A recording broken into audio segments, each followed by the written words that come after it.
First, we will introduce a new Canada Emergency Rent Subsidy. This program will provide access to rent support until June 2021 for businesses and other organizations that have lost revenue in this crisis. This new program replaces the Canada Emergency Commercial Rent Assistance Program, which expired at the end of September. The new program will cover up to 65% of rent or mortgage interest payments for the hardest hit businesses with a revenue decline of 70% or more. For businesses that have experienced a decline of revenue of less than 70%, there will be a gradually decreasing level of support in line with the decline in their revenues. This will be a way of delivering more targeted and accessible rent support. Second, as promised in the speech from the throne, we will provide additional targeted support to businesses subject to additional lockdown restrictions.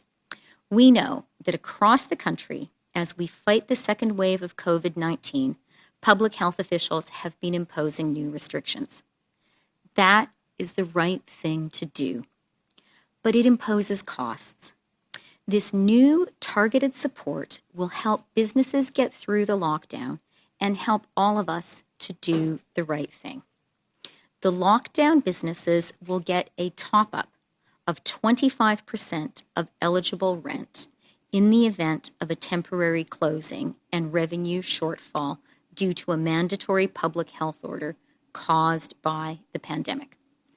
Third, we're extending the Canada Emergency Wage Subsidy until June 2021, as promised in the speech from the throne, and we're freezing the current subsidy rate of 65% of eligible wages until December 19th.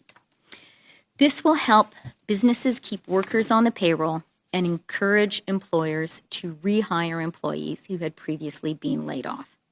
And finally, we are expanding the Canada Emergency Business Account, or CEBA, which will enable businesses who have already qualified for a CEBA loan to get an additional loan of $20,000.